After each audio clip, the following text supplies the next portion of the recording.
It's good to be here at the end of the year Best Of show.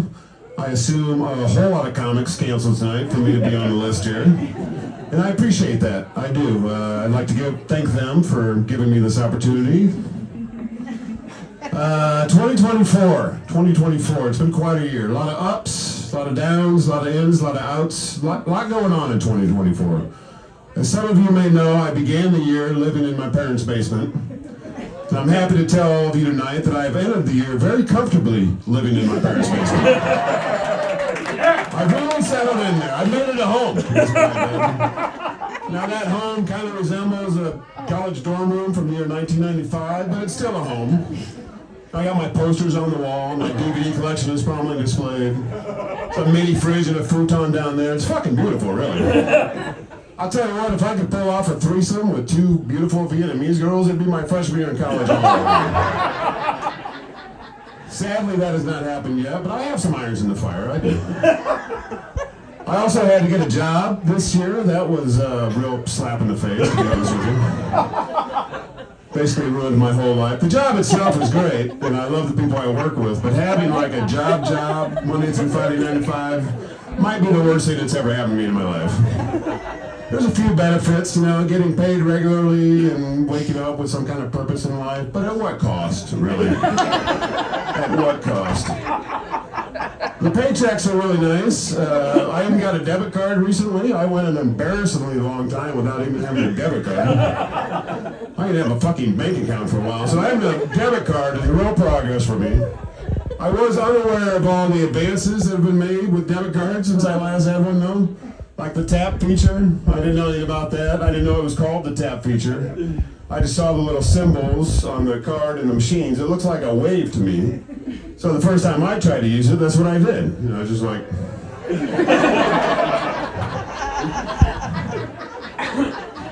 And the cashier was like, Harry Potter, why don't you just hold the card against the machine for me, will you?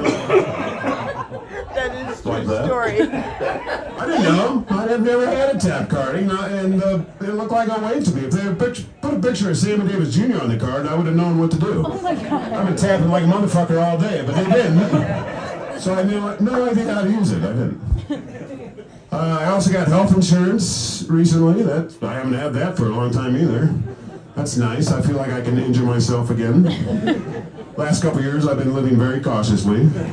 Walking around. Everybody slow down. Slow the fuck down. So now that's nice. I used to have health insurance, but then I made the mistake of using it one time, so they told me I could no longer have health insurance. Health insurance has been in the news a lot lately with the murder of the CEO, of course, by the unibrow assassin. Alleged assassin. He'll have his day in court. He didn't have the manifesto on his person, though. That's a bad look, I think. If you want to get away with murder, I don't think you carry the manifesto on you. It's not a lot of people carry manifestos. I carry my manifesto with me at all times, but I've never met anyone else who does. My manifesto, it's mostly just a lot about the people I get in line behind at the gas stations. Like the scratch ticket purchasers. I hate those fucking people. Yeah! People will buy those little liquor bottles, but they get like 19 of them, and they're all different. I have one of those, one of those, one of those. I want to blow up the whole building. Sometimes I'll get behind an asshole who doesn't even know how to use the tap feature on his credit card. I get behind the worst people in the world. My manifesto also has some stuff about bad drivers. It's actually not a manifesto now that I think about it. It's just a list of people I hate and like to complain about.